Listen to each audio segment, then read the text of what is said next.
Thank you, Councillor Matisho, and thank you to the other councillors for inviting us along and for you all for coming along this evening.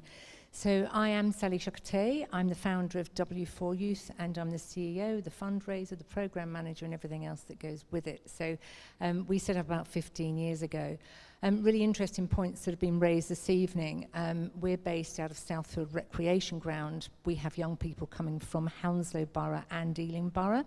And since we've been in our activities in the park with lots of lights, lots of activity, lots of people, the amount of crime in the park has reduced significantly. So the light point, I think, is a really key one. But also we cover ages 10 to 19, and I think the point that was made about young people and when you can create those interventions with young people was a very important one. We know that that time of transition from junior school, so primary school, through to senior school can be a massive transition, but it can also be a make or break of whether you go on the right or wrong path when you're getting into that senior school situation. So I'm going to be talking about W4 Youth. As I say, we cross both boroughs, both Hounslow and Ealing, and we work very closely with the Southfield Safer Neighbourhood team. I think you're co-located in the same office. We have a great group of people there who work with us very closely. So what I'd like to do is to share our story. This young group of young people, my son is in there, he's now 29. This group of young people was taken in 2010. In 2009, in January, my son, who's in that picture, was shot in the face by a gang based in Grove Park in Alexandra Gardens. At the time, it was a very unfortunate situation where he was literally going to pick his friend's football kit up to go to Rocks Lane to football training, and these young people between the ages of 16 to 20 had an armour of guns. They were the local drug dealers, the local dog fighters, and a very challenged group of young men between the ages of 16 and 20. I know so much about them because one of our young people who now comes to our activities, his father was actually involved in the gang. And he told me that if you were in that vicinity and you were a young person who was older than age 14, you had to be in the gang, because if you weren't in the gang, then you were in a really difficult position. He wasn't involved the night that it happened to my son, but as you can imagine, to have your tall, willowy, sporty 13-year-old shot through the face with a bullet that ended up just below his ear was quite something to happen to our family. It was awful. I can't explain to you what that felt like when I got that phone call at work to say, come quickly, your son's been shot in the face, it's really bad. That will stay with me forever. It made me shudder just then. The fact is, though, that these sorts of things do happen, and you don't think they're going to happen to you. This is Leafy Chiswick. Does this sort of thing happen in Leafy Chiswick? Well, it did. We didn't know who they were. We didn't know anybody like that. But the fact is that they may have known my son. He was in a situation before that happened at school. He went to Chiswick School where somebody had been stealing from him, and that boy was excluded. He didn't get the boy excluded. The teachers saw the boy stealing from him, but apparently the rumour had it that his older brother was in this gang. So we will never know whether it was something that was targeted or whether it was something that was just because he was in the wrong place at the wrong time. But what I do know is that what came out of that is a young man of 13 who went on to have PTSD. He had 3 years of hell. He couldn't cope. He didn't want to be around any longer. He kept running away, and he had the most traumatic teenage years. But what came in the middle of all of that was his idea to start a youth group. And we were on holiday at the time, actually, a few months after this happened to him. And he said, Mum, what we need to do is we need to start a youth group, because then all me and my friends and all our friends' would all have somewhere to go that was safe. But also, if people like the people who did this to me had somewhere good to go, and someone like you, then maybe they wouldn't have done what they did to me. And so that's where W4 Youth began. So we've had a massive impact and reach over the past 15 years. We've had hundreds of young people coming through our doors. We're very aligned with Chiswick School, we're very aligned with Ark Acton, we're very aligned with Twyford School, and all the primary schools around.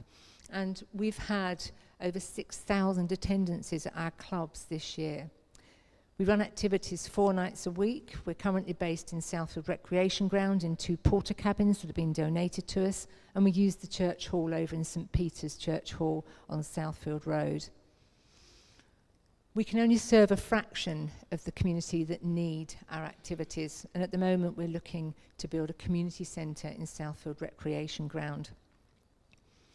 Our activities are wide-ranging. We're open 4 nights a week. We do football training 3 nights a week from 5 till 7. Our floodlights were up tonight and I was up there. It was jolly cold. We do that 3 nights a week. Then on Friday nights, we have a Friday night fives. And I'm delighted that Rihanna Development are here tonight, sitting in the middle there, because they come along to our Friday night fives. It's all part of the Rocks Lane Friday night fives, but ours is a community Friday night fives. So we engage local youth clubs to come together. And we've got 2 leagues doing that, and we do that on a Friday night.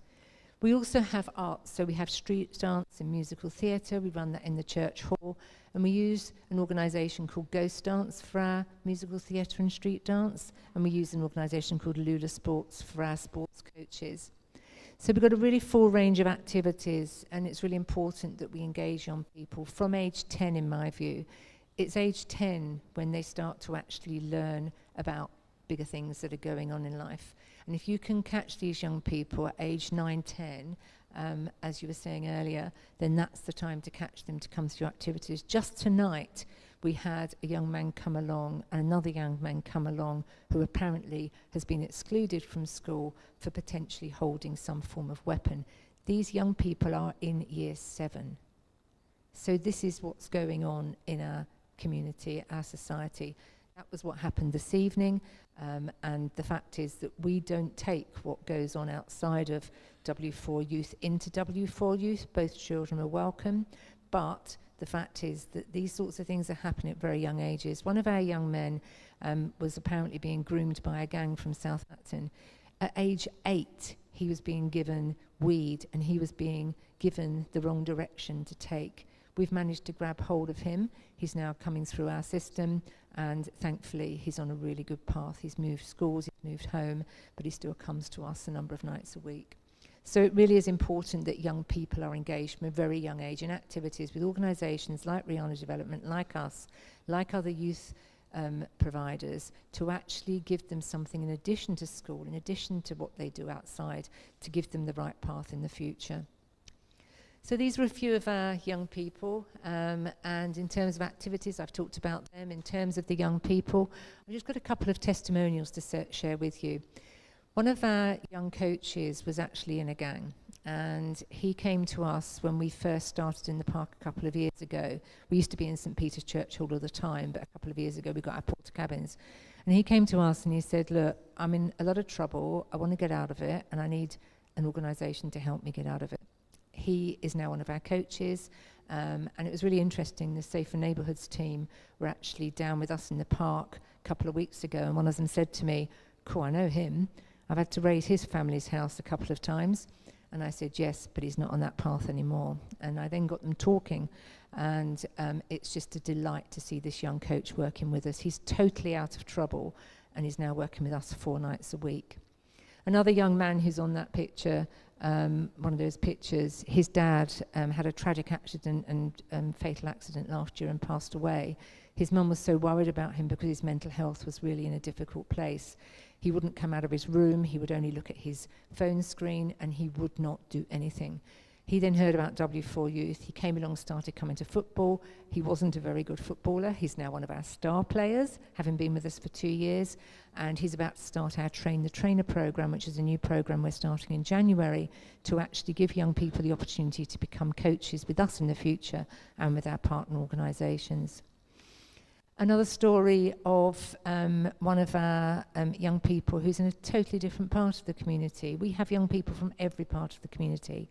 And this young man, very wealthy parents, unfortunately, what that brings with it is that he is in a situation where he's incredibly privileged. However, his mum and dad are in a ghastly situation, and what that brings with it is some really challenging mental health issues that we support him through daily. So we have people across our community. We have other people, some who are refugees. One little boy came to me last week and said, "I can't stop crying." And I said, "Why is it you can't stop crying?" He said, "Because I don't know where my mum is."